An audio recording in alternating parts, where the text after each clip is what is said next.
I gave you everything, Shane. My time, my trust, my soul. And you just walked away like it meant nothing. Nothing. Step aside. Guests only. The words landed like policy, not manners.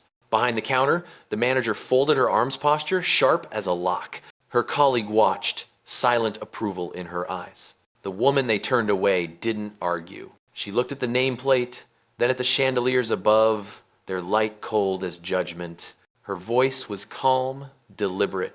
7 minutes, that's all it takes. The lobby of the Marble Crown Hotel gleamed like a cathedral of privilege. Polished brass columns, marble floors without a single scuff, and the kind of silence that demanded you lower your voice before speaking. Guests in tailored suits drifted by with champagne smiles, their luggage rolling in soft harmony with the classical music humming overhead. At the front desk, 2 receptionists stood like gatekeepers of class-perfect posture, identical navy jackets, eyes that scanned people the way scanners read barcodes. Through the revolving doors stepped Vanessa Clayborne, her stride unhurried, her outfit unremarkable. Jeans, a pale blue jacket, and a navy cap pulled low. No luggage tags, no designer purse. To anyone watching, she looked like a traveler chasing a last-minute booking. But there was something else, something the uniformed women behind the counter couldn't name. A quiet authority that didn't need display. The taller receptionist, Lauren, barely glanced up. "Checking in?" she asked, already assuming the answer would be a mistake. "Yes," Vanessa replied, voice calm under Clayborne. "Vanessa!"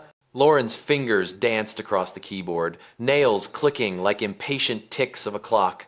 Her smile evaporated after 3 strokes. I don't see a reservation under that name." "That's all right," Vanessa said. "There should be a suite held open for me." Lauren's expression sharpened. "For you?" The words tasted like disbelief. "Ma'am, we're at full capacity tonight. Guests only." The second clerk, Mara, shifted uneasily beside her but said nothing. The golden badge pinned to Lauren's lapel caught the chandelier light. Reception manager. It wasn't the title that gave her confidence, it was the assumption that her judgment was law. Vanessa didn't argue. She looked at the counter black marble veined like storm clouds, and then at Lauren. "I understand," she said softly. "May I speak with your manager?" Lauren folded her arms. "I am the manager on duty." Silence, the kind that stretches and hums, where every second feels like a dare. From the corner, a concierge paused mid-step, watching. A couple at the bar turned slightly, sensing tension before words confirmed it. Lauren exhaled through her nose, performing composure. "We can't have people loitering, ma'am. This is a 5-star property." The phrasing wasn't about policy. It was about placement. "You don't belong here." Vanessa nodded once. "Then log this interaction," she said. Lauren blinked. "Excuse me?" "Log it. Date, time, staff names, everything."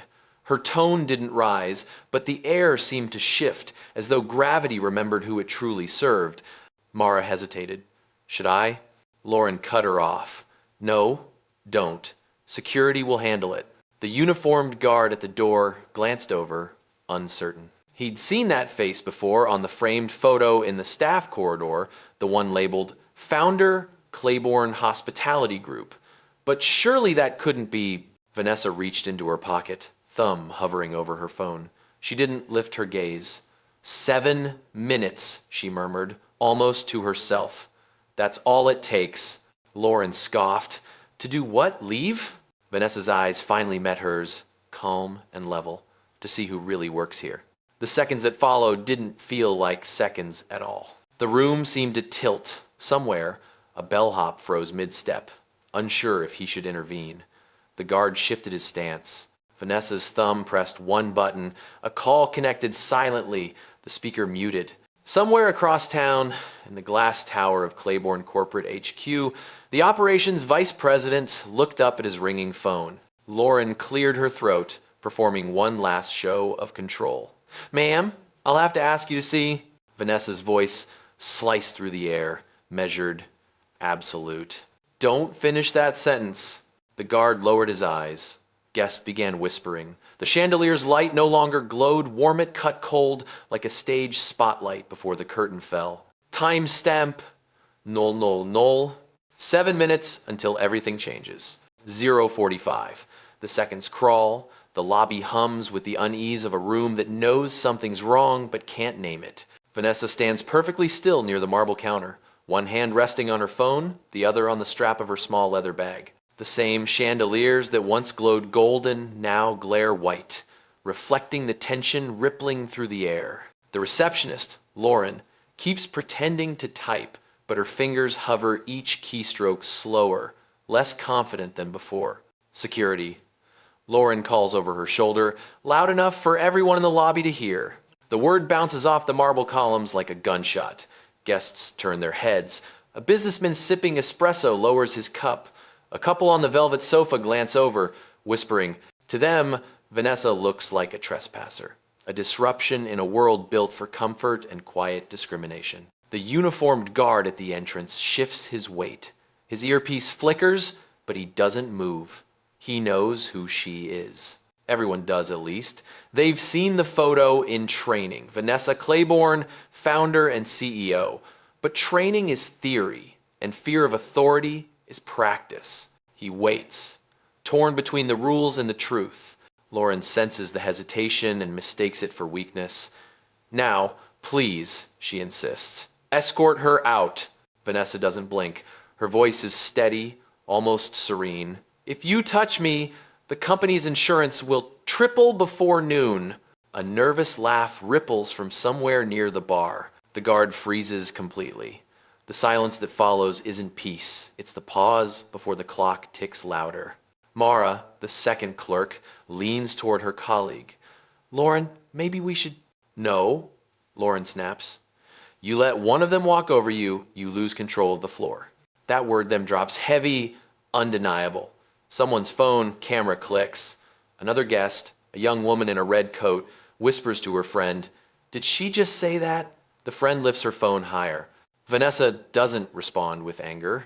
She turns slightly toward the grand mirror behind the reception desk, watching the reflection of the room, the gawkers, the staff, the guard, the shame pretending to be ordered. Her voice calm and deliberate.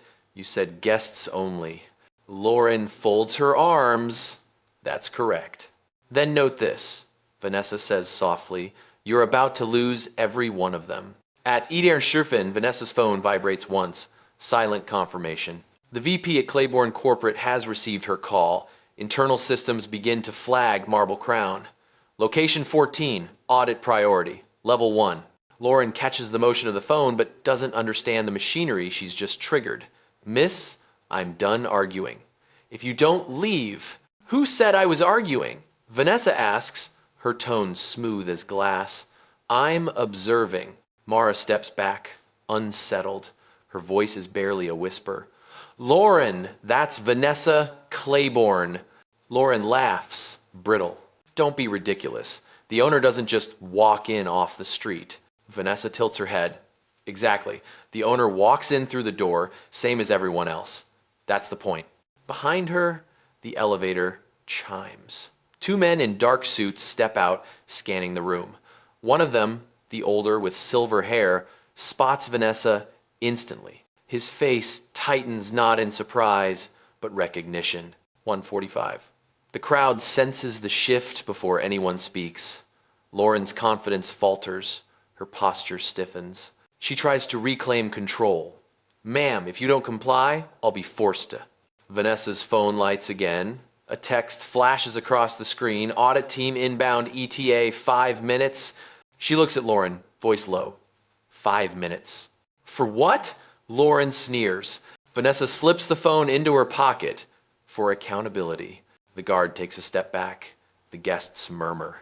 The air, once scented with fresh lilies and expensive polish, now feels electric ozone before a storm.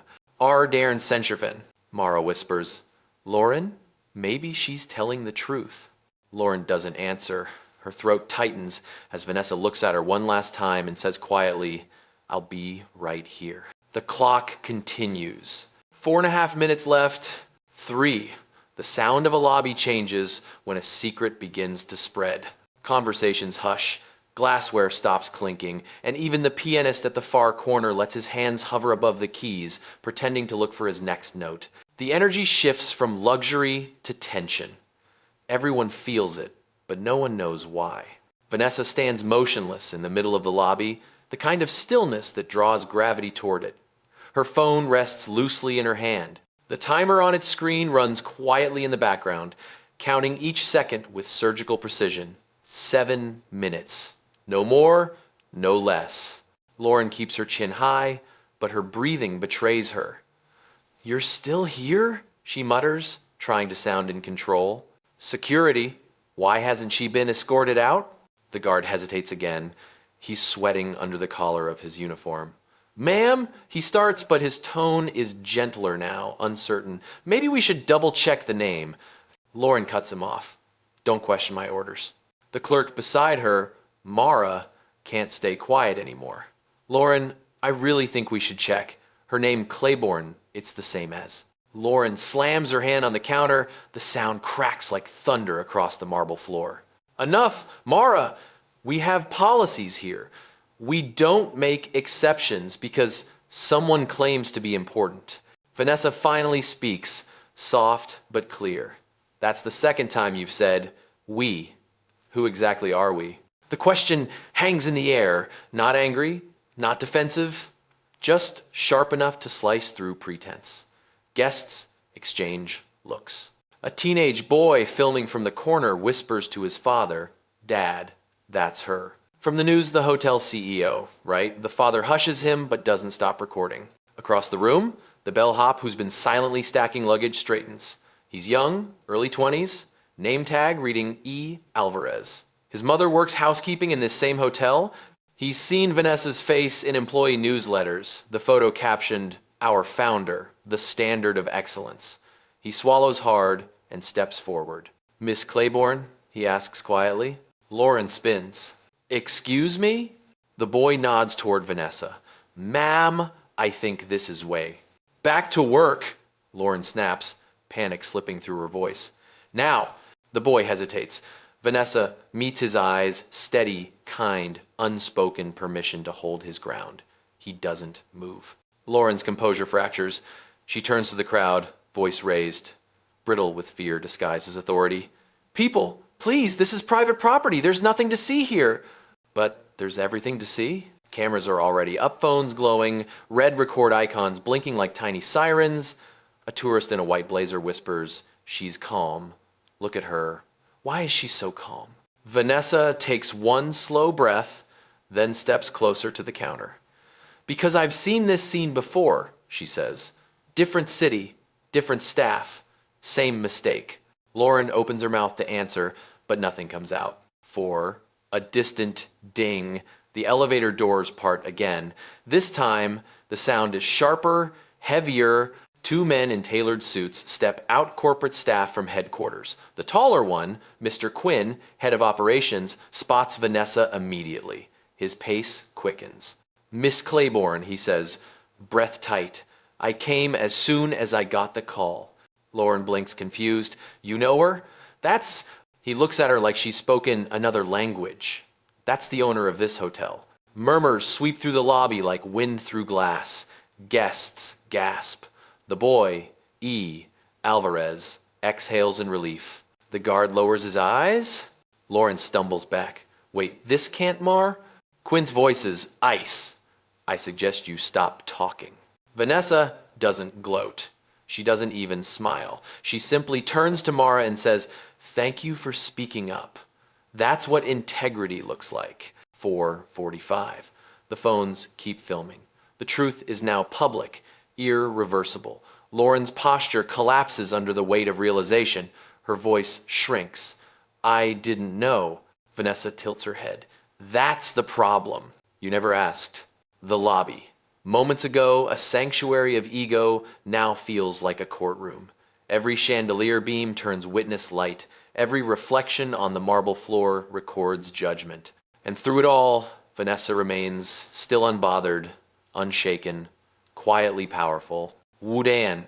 2 minutes left on the clock. The verdict is already in motion. 5, The lobby is no longer just a lobby. It's a stage-polished marble for truth to echo off. Phones hover in the air like a swarm of tiny witnesses, each lens catching a different angle of the same reckoning. The once soft music fades out, leaving only the hum of whispers and the faint whir of the chandelier's cooling bulbs.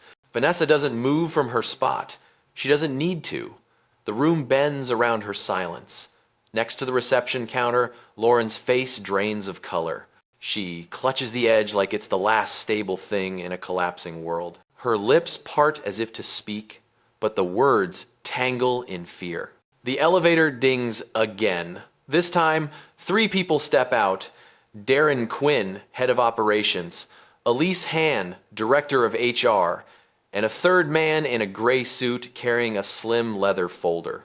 Their expressions are not confused, they're surgical, they already know. Miss Clayborne, Darren says, voice firm, respectful. We received your alert. Systems have logged the incident. He glances at Lauren and the frozen staff. Everything's on record.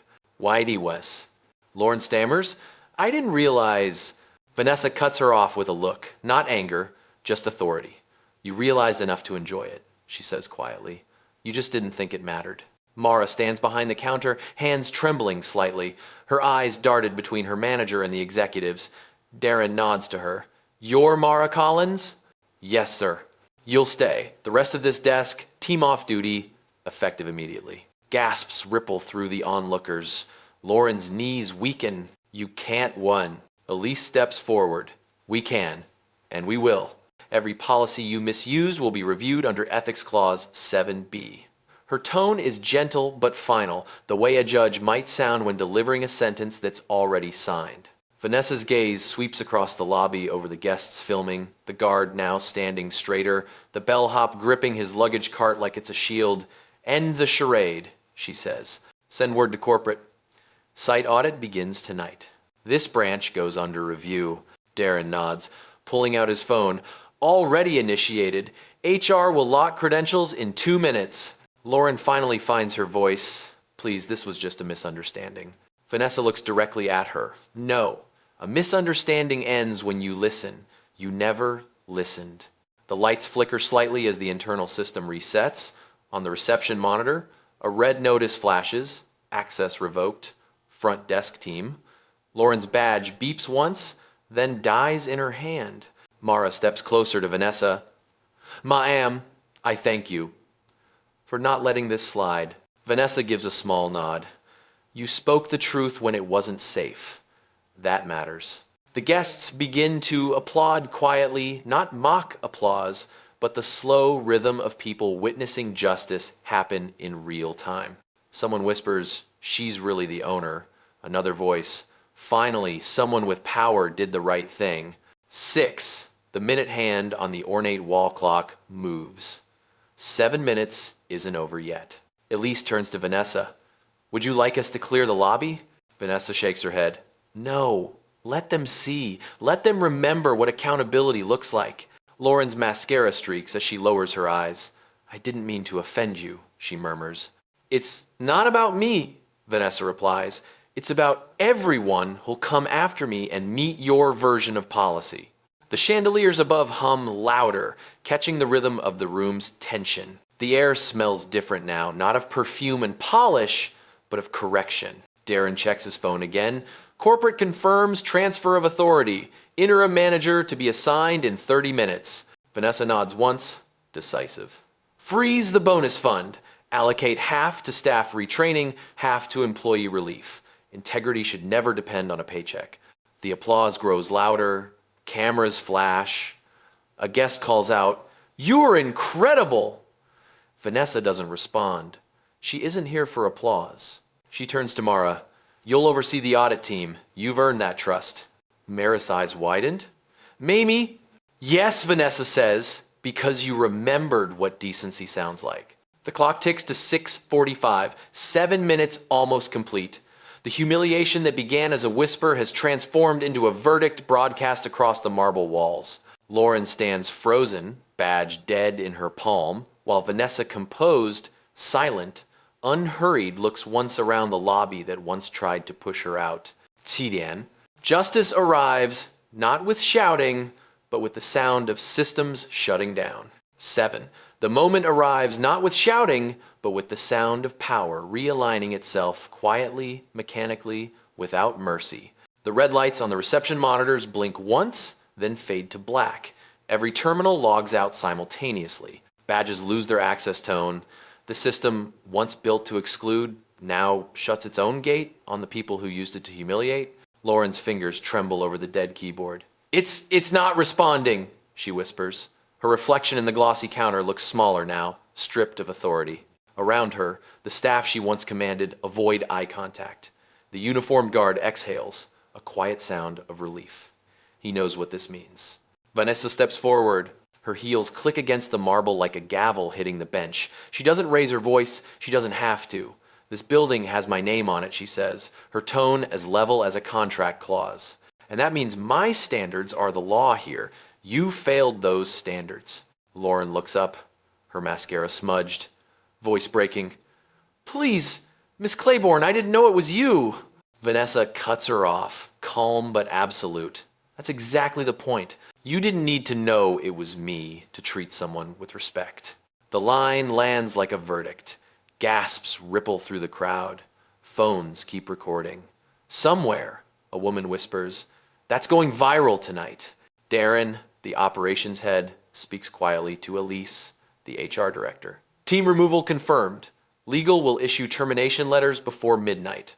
Vanessa nods once. Add compliance retraining to every branch. Effective immediately. She turns to the crowd, her eyes sweeping across guests, staff, and cameras alike. What you witnessed today isn't punishment, it's correction. This is what accountability looks like in real time. Elise checks her tablet. Already noted, Ms. Clayborne. Mara, standing just behind the counter, still seems stunned. She whispers, Mayim, people online are already sharing it? The video's everywhere. Vanessa glances at her, unbothered. Good. Let them learn something worth repeating. Tidian Shawufen. The lobby feels different now. The same marble that once gleamed with vanity now reflects something heavier truth. Guests begin to applaud softly. The sound builds slowly, the way applause does at the end of a courtroom drama when the verdict restores balance. Vanessa turns toward the guard. You hesitated when they ordered you to remove me. That was integrity. Report to HR Lees will see you reassigned as floor security lead. He blinks, speechless, then nods with gratitude. Lauren collapses into the nearest chair, her hands over her face. Her voice trembles. I've never been fired before. Vanessa looks at her, not with cruelty, but with clarity. Then learn from it. Next time, remember that every person who stands here deserves the dignity you thought you could decide. A hush settles again. Even the pianist, who'd gone silent earlier, rests his hands gently on the keys, waiting for something permission, maybe to play. Vanessa takes one last look around. The chandeliers glow warmer now, softer, as if the building itself has exhaled. Reopen the lobby, she says to Darren. Guests shouldn't pay for one person's arrogance. Darren nods right away. Elise steps forward. Would you like me to escort the terminated staff out, Miss Clayborne? Vanessa shakes her head. No need. Let them walk out through the same door they denied me. Maybe they'll see what that feels like. Lauren rises slowly, eyes downcast, escorted gently by Mara. It's not humiliation, it's consequence. The crowd parts for her. Vanessa checks her phone. The timer stops at 7:30. She smiles faintly. Mission complete. Justice on schedule. Before leaving, she looks toward the young bellhop, Alvarez, who had dared to speak. You did the right thing, she says. People will remember that. He nods, eyes bright. Thank you, ma'am. Vanessa's voice lowers. Don't thank me, keep doing it. One. She walks toward the revolving doors, the sound of applause following her like a tide. Outside, the city hums. Cars pass, lights shimmer on wet pavement. She steps into the streetlight, calm, unhurried, certain. Behind her, the sign above the doors glows, Marble Crown, a Clayborne property. Inside, systems reboot. Outside, a quiet revolution continues. Timestamp 070 Thief. 7 minutes to justice. 1 lifetime to maintain it. Badian. The footage from the Marble Crown lobby hits the internet before the front doors even close behind Vanessa. Within minutes, hashtags bloom like wildfire. Number Clayborne Standard. Number guest only. Number 7 minutes of justice. The clip shows everything, the insult, the calm, the reveal, and the contrast is irresistible. Comment sections explode with disbelief and satisfaction in equal measure. By the time Vanessa's car merges into midtown traffic, her phone hums nonstop. News outlets, PR teams, even competitor brands flood her inbox. She doesn't look at a single notification. Her gaze stays on the city skyline, a mixture of glass and consequence. Back inside the hotel, Darren and Elise stand amid a lobby now half empty, half transformed. Security has guided the dismissed staff upstairs to clear their belongings. The young bellhop, Alvarez, still stands near the elevator, clutching his cart, uncertain whether to leave or keep working. Vanessa steps back inside 15 minutes later without ceremony. The applause has ended, replaced by a kind of reverent quiet. Darren straightens instantly. Ma'am, corporate channels confirm the story's trending in 23 countries. CNN has requested a statement. Vanessa waves it off. No statements yet. Let the truth speak first. Elise glances at her tablet. Policy updates drafted. Training modules will go live by tomorrow morning. I've also suspended all location bonuses until recertification. Vanessa nods. Slowly. Good money shouldn't outrun morals. Mara approaches, hesitant but steady. Miss Clayborne HR says, they want me to help with retraining? Is that real? Vanessa smiles faintly. It's earned. You're the new guest experience lead. Start by teaching people what respect sounds like. Mara covers her mouth, overwhelmed. Thank you. I won't forget this. You don't need to remember me, Vanessa replies. Remember the moment? 8:20. The PR head from headquarters appears on screen via video call projected across the lobby wall. Miss Clayborne, do we confirm the firings publicly? Yes, Vanessa says, and add this. We don't fire for embarrassment. We fire for ethics. Make that statement. Darren exhales, understood. A guest steps forward, a middle-aged woman in a red coat, the one who filmed the first clip. Miss Clayborne, she says softly, I was here the whole time. The way you handled it, I'll never forget that kind of calm. Vanessa meets her gaze. Calm is a weapon if you know how to use it. The woman nods. The internet's calling you the 7-minute CEO. Vanessa almost smiles. Then they should remember it took longer to build the system that failed. 8:40. Upstairs, the HR team collects the former manager's badge and laptop. Lauren's reflection in the elevator mirrors her regret more than fear. She whispers to Elise, tell her I'm sorry. White it no word. Elise's response is measured. Then show it somewhere else. Change doesn't start with an apology, it starts with a policy you don't break again. Back in the lobby, the hotel begins to breathe again. Guests resume check-ins. The pianist returns to his bench and lets the first few notes spill out, a soft, hopeful melody that feels like forgiveness. Vanessa watches for a moment. Her expression doesn't soften, but her eyes do. Every system can fail, she says quietly to Darren. But if we rebuild it right, it won't fail the same way twice. Darren nods. Should we issue staff-wide communication? Yes. Title it, Recommitment, no press language, just the truth. That's how we start over. She walks toward the glass doors once more. Outside, people are already gathering with phones and cameras, waiting to catch a glimpse of the woman who just redefined corporate justice. She pauses at the threshold, glancing back one final time at the staff still standing behind the counter. Remember this day, she tells them. 7 minutes can ruin a reputation, but the next 7 months will prove who we really are. 9. The doors close. The city roars beyond the glass, but inside the Marble Crown, the hum of accountability replaces luxury's silence. For the first time in years, the hotel feels honest. Joden Sencherfen. Morning sunlight filters through the glass facade of the Marble Crown, refracting off every surface like a quiet apology. The city outside has already moved on to its next scandal, but inside the hotel, change has the steady rhythm of discipline. New staff arrive in fresh uniforms, different tone, different posture. There's less performance, more presence. The front desk, once a wall of judgment, now feels like a place where people might actually be welcomed. Vanessa arriba unannounced.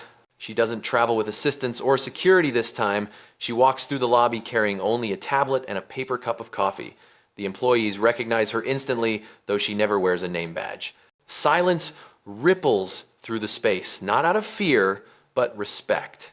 Mara, now the guest experience lead, hurries forward. Miss Clayborne, everything's on schedule. Training modules complete at all 7 branches. The staff are halfway through empathy certification. Wider. Vanessa sets the coffee down on the counter. Show me the numbers. Mara flips her tablet around. Satisfaction scores up 23%, complaints down by half. But what matters more are the notes from guests pinned to the internal portal. They looked me in the eye. The tone was different. Someone actually listened. Vanessa reads quietly, then nods. Good, keep that tone. Respect doesn't need a slogan, it needs consistency. 10. Darren joins them, holding a folder. Corporate analysis on the incident is complete. Brand trust jumped 15 points in 2 weeks. The market calls it the Clayborne effect. Vanessa gives a small, skeptical smile. Trends fade, values don't. Let's make sure it's the latter. He opens the folder. We also gathered public comments. Thousands of messages from service workers people saying they finally felt seen. Vanessa looks at the new employees behind the counter. That's the real reward. When people in the system start believing the system can be fair, the pianist begins a slow tune again. Same seat, same piano, but the melody feels lighter now. Guests linger longer at the check-in line, not because it's slow, but because it's human. A reporter from a local news channel enters, camera crew trailing behind. Miss Clayborne, may we ask a few questions for the follow-up piece? Vanessa nods once. 2 questions. That's all truth ever needs. The reporter smiles nervously. What's changed most since that day? Vanessa glances around the lobby. Perspective. We stopped treating power as a privilege and started treating it as a responsibility. And what would you say, the reporter continues, to businesses afraid of public mistakes like yours? Vanessa's eyes sharpen slightly. Be more afraid of private ones, the ones no one films. The reporter lowered her mic, quietly moved. Thank you, Miss Clayborne. As they pack up, Vanessa turns to Mara. Schedule a follow-up with every branch. I want recordings of real interactions, not staged drills. We build accountability through observation, not slogans. Yes, mime. 10:45. A new guest steps forward, a man in work boots and a worn jacket. He looks around nervously, unsure if he belongs. Mara greets him first. Good morning, sir. Welcome to the Marble Crown. He hesitates. I thought this place was for rich people. Mara smiles softly. It's for guests, sir. And that means you. 1. Vanessa watches from a distance, unseen, as the man's shoulders relax.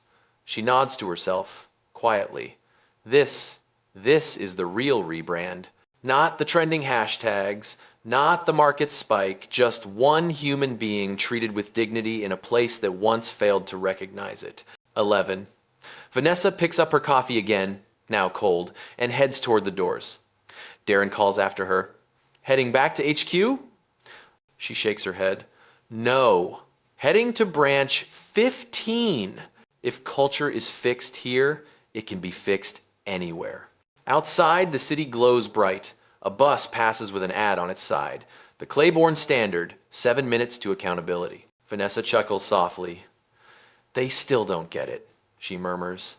It was never about 7 minutes. It was about what you do with the rest of the time. She steps into the sunlight. Behind her, the doors close. And for the first time, the Marble Crown truly earns its name shining not from polish, but from purpose. Timestamp X10 V-State. Justice done.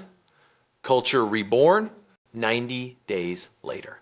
The air at Clayborne headquarters feels different, crisper, quieter, purposeful. What began as a viral scandal has turned into a movement with measurable results. Across 12 properties, staff retraining is complete. Turnover rates have dropped, whistleblower reports are up, and guest satisfaction metrics read like redemption stories. What once was damage control has become the Clayborne blueprint for ethical recovery. Vanessa steps into the boardroom, sunlight cutting across the polished walnut table. Every executive is already seated, something unheard of before she rewrote the culture. No one scrolls through their phones now. No one speaks over another. When she enters, they rise, not out of obligation, but respect, earned through fear turned into faith. Darren starts the briefing. We've completed the full audit, ma'am. 78 incidents flagged across the chain, 45 corrected through direct training, 12 escalated to compliance review. He glances at the chart. All resolved under the new zero dismissal without dialogue rule you implemented. Vanessa nods. Good. Accountability should be educated before it is eliminated. Before. Elise, head of HR, adds guest experience scores increased 30%. We've had hotel groups from London, Dubai, and Tokyo requesting our ethics model. Vanessa turns toward the panoramic glass wall, the skyline glinting with morning light. We'll share it, she says, but only with those who'll practice it, not parade it. A ripple of murmurs passes through the room agreement. Awe, maybe a little intimidation. At the end of the table sits Mara Collins, now promoted to Regional Quality Director. She still looks slightly out of place in a boardroom suit, but her voice carries steadiness. The team from Marble Crown asked me to tell you the atmosphere there is completely different now. The same guests who filmed that day have returned. Some said they wanted to see what accountability looks like when it lasts. Vanessa smiles faintly. And what did they see? They saw employees greeting everyone with the same tone. No exceptions. 9:45 a.m. A projector hums to life, showing a montage from the new corporate training video clips from real hotels. Not ads, just real moments.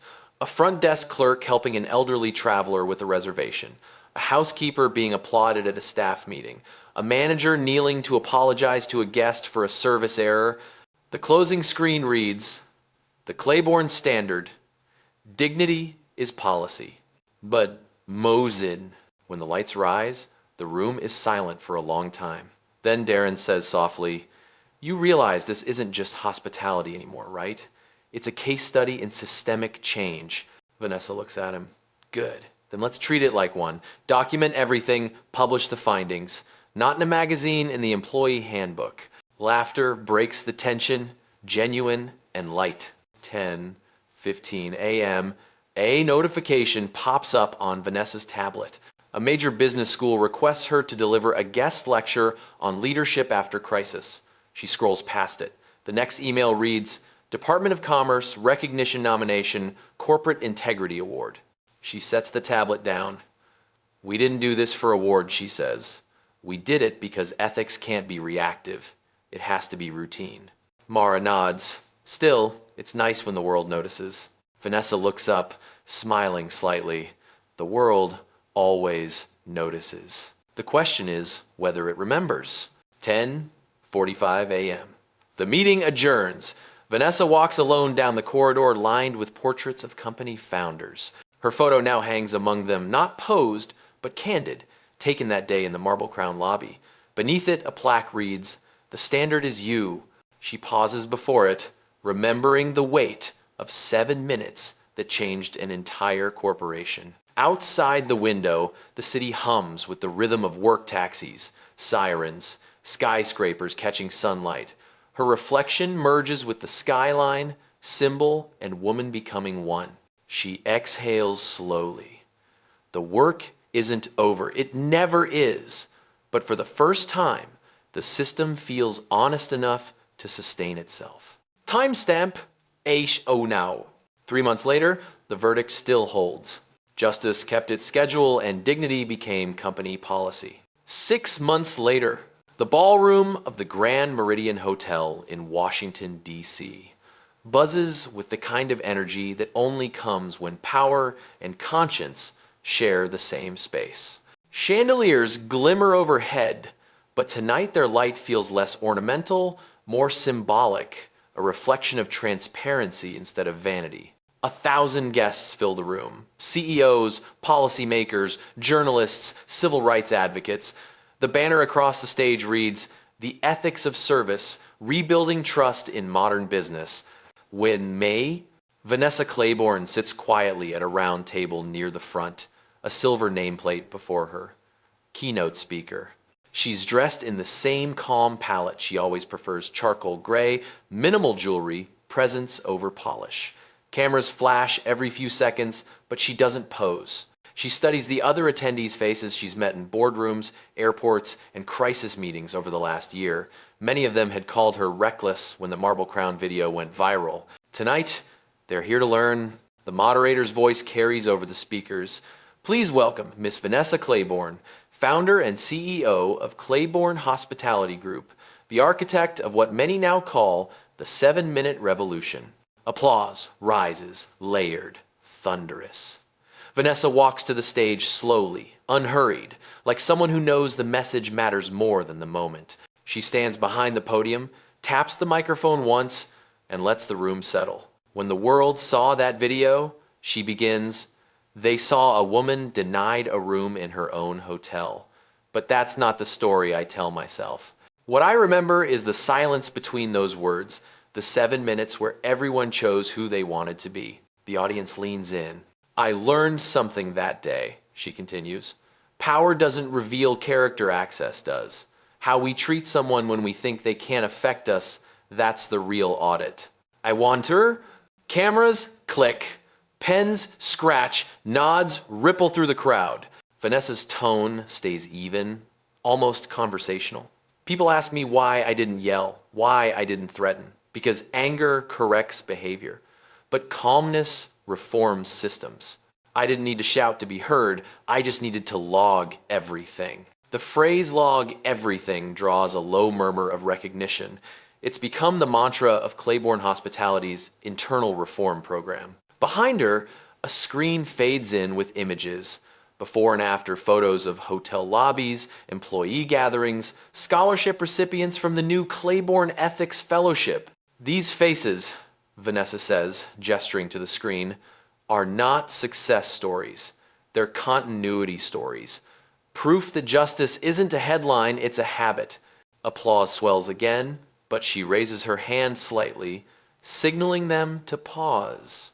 Every company here has policies, handbooks, statements. But until those policies survive contact with prejudice, they're just paper. Her eyes scan the front rows, meeting the gaze of executives who once distanced themselves from her. If you want to change a culture, stop writing statements. Start designing consequences. The room falls silent. Again, an audience of power holders suddenly listening like students. Vanessa closes with a story. A few weeks ago, a guest at one of our hotels accidentally spilled coffee on a front desk computer. Instead of charging them, the clerk said, "It's fine, machines can be fixed, trust can't." That's when I knew our work was working. The applause this time is spontaneous and standing. 8:30 p.m. As she steps off the stage, reporters crowd near, asking for sound bites. She smiles politely but declines interviews. The speech is public, she says. The rest is private work. Mara meets her near the exit, holding a tablet. We've had 43 partnership requests from other corporations. Miss Clayborne. Vanessa takes the tablet, scans the list, and hands it back. Tell them to start with their lobbies. Justice begins at reception. Outside, the night hums with applause, still echoing faintly through the hotel's glass walls. Vanessa looks up at the city lights and murmurs, 7 minutes changed the system. The next 7 years will define it. Timestamp, wine P. From humiliation to institution, Clayborne has become the new measure of integrity. 1 year later, the Clayborne brand no longer just owns hotels, it shapes a philosophy. Across the United States, framed placards hang behind reception desks that read, 7 minutes can define who we are. The phrase has become more than a slogan, it's an oath. Every employee who joins the company recites it during training, not as branding, but as a pledge of perception. See everyone, log everything, lead quietly. It's late afternoon at the newest property, the Clayborne Haven, a glass and steel retreat overlooking the California coastline. Vanessa stands at the balcony of the lobby mezzanine, watching as guests check in below. There's laughter, conversation, warmth, no trace of the cold suspicion that once poisoned her brand. The music is subtle, the lighting soft, the service staff alert without being performative. It's what she calls invisible excellence. Hospitality so respectful that it disappears into normalcy. Mara walks up beside her, now wearing the badge Vice President, Experience, Integrity. She's traded the nervous energy of that first day for a grounded calm that mirrors Vanessa's own. "We just got the numbers," she says, handing over a tablet. Company-wide satisfaction up 41%. Complaint resolution time cut in half. And the fellowship has already funded 64 scholarships for underrepresented management candidates. Vanessa scans the report, nods once. Not bad for a movement born out of humiliation. Mara smiles. "Out of clarity, Mayim. You didn't just react, you redesigned the system." Below them, a young front desk clerk kneels to help a guest's child tie a shoelace. The moment is small, quiet, almost invisible, exactly how true culture change should look. Vanessa notices it and smiles faintly. "That's the audit I care about," she murmurs. 4:30 p.m. The intercom buzzes softly. Darren's voice comes through. "Miss Clayborne, your board call with Geneva and Tokyo is ready." "I'll join in 5, she replies.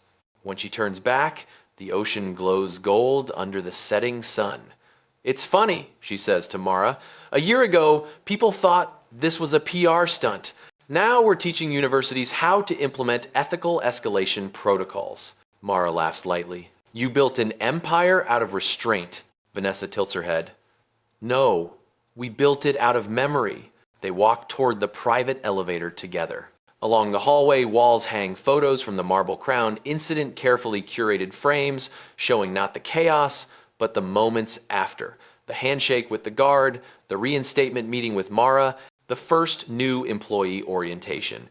Each photo captioned not with names, but with principles: integrity, accountability, dignity. In the conference suite upstairs, screens light up with faces from international branches executives from Singapore, Paris, Cape Town. The backdrop behind Vanessa reads, "Global Recertification Summit." Darren opens the meeting. All regions are online. Today's agenda: expansion of the Ethics Index. Every property will now be graded quarterly on behavioral integrity metrics. Vanessa nods.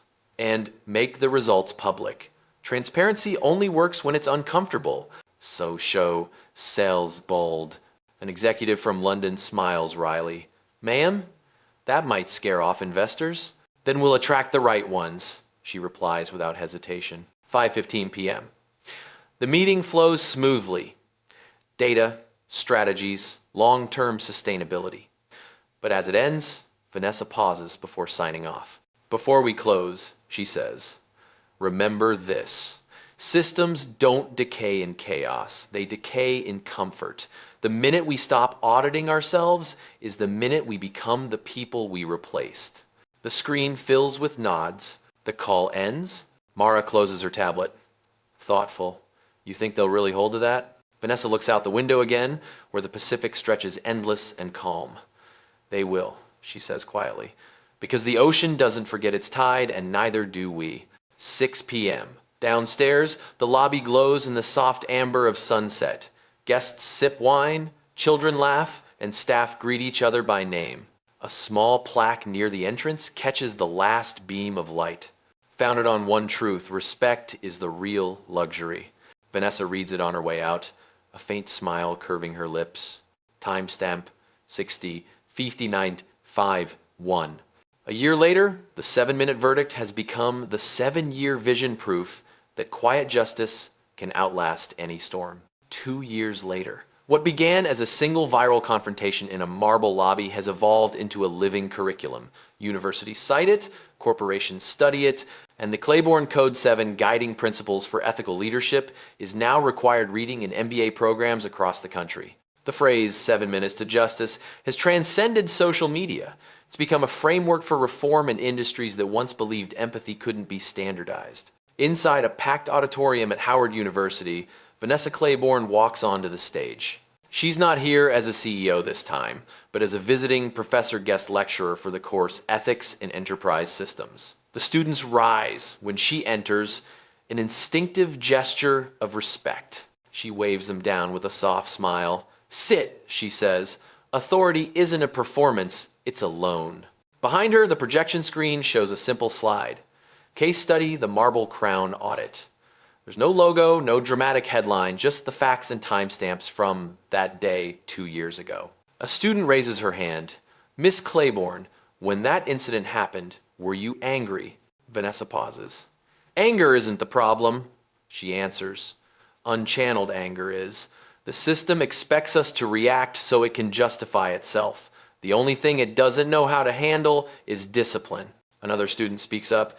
"Did you ever regret firing the entire staff?" She folds her hands on the podium. Regret isn't the right word. Reflection is. Justice without reflection becomes revenge. The goal wasn't to punish it, was to prevent repetition. The room falls quiet. Phones stay in pockets. Every word lands like a lesson written in air. She clicks to the next slide.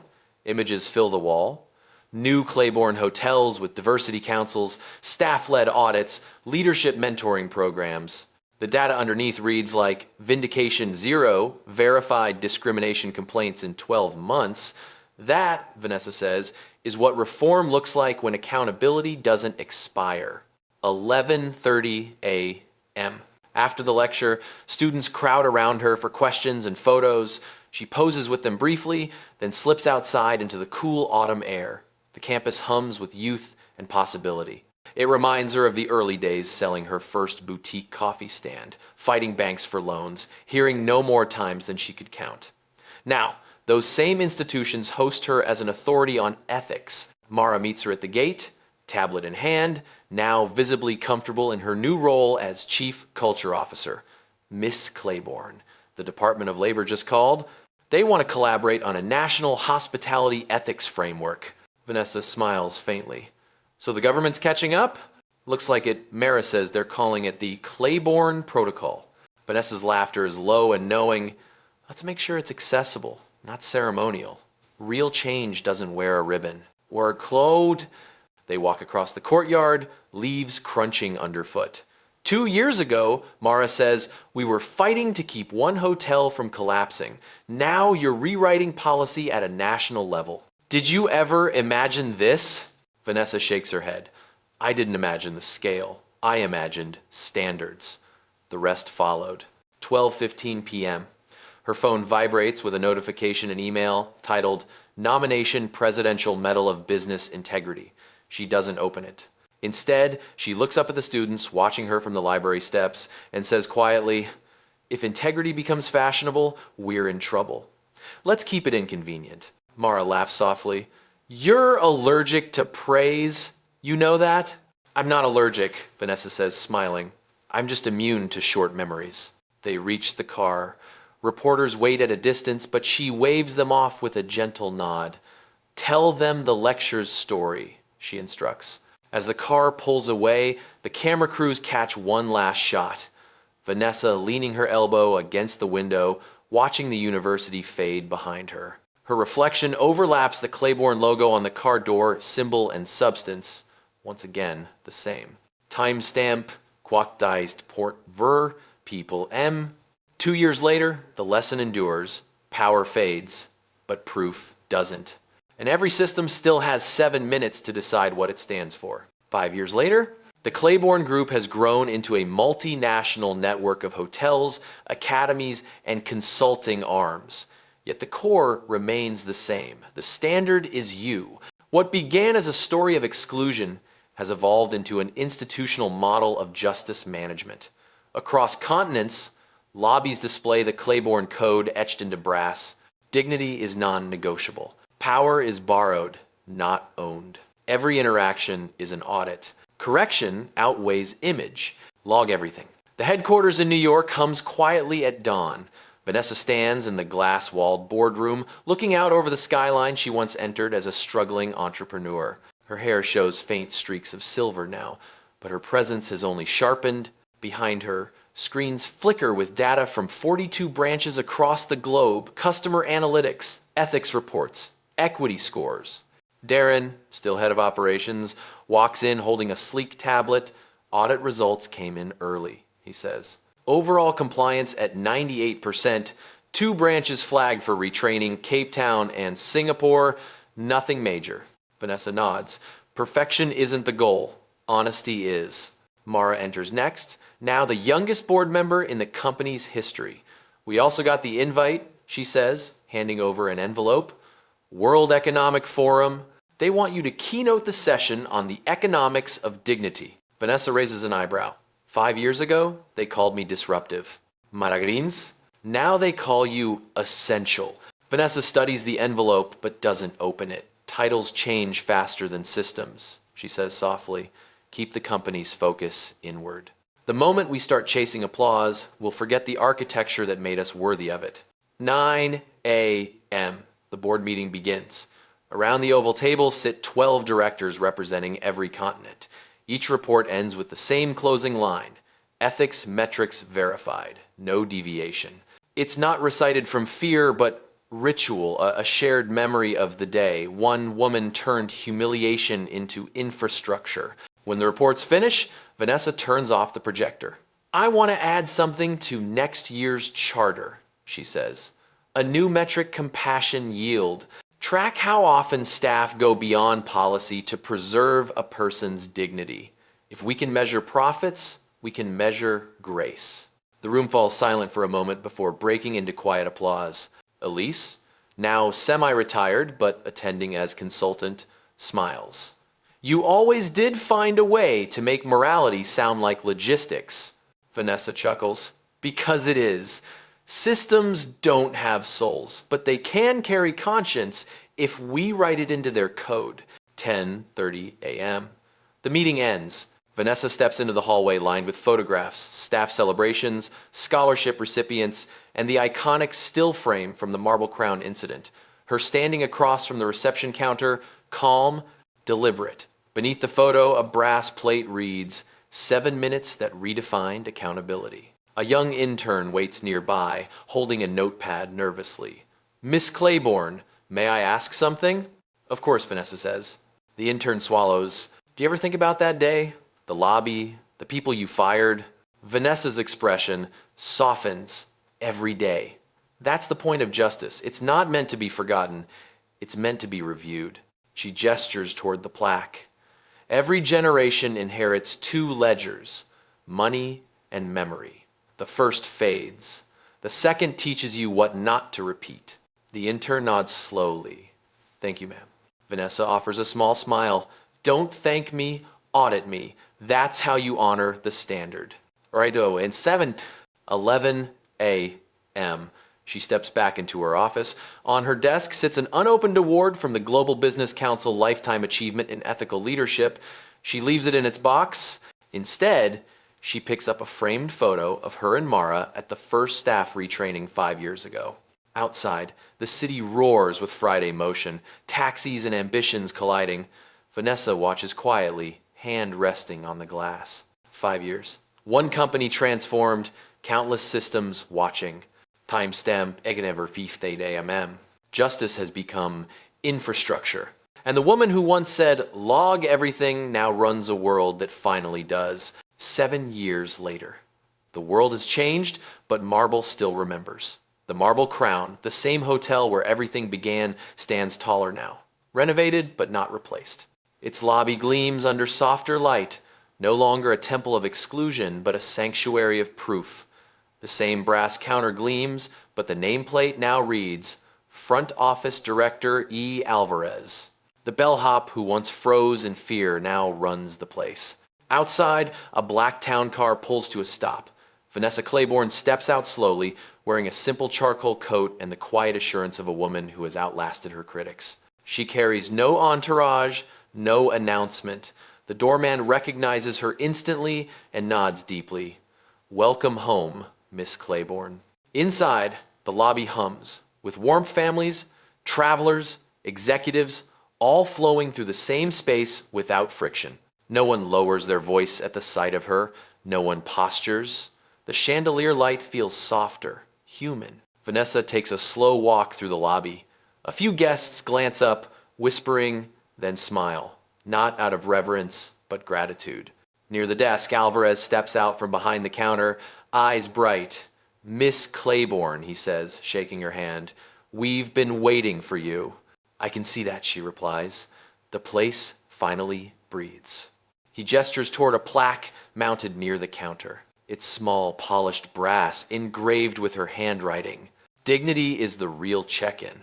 She reads it silently, then nods. "You kept the promise."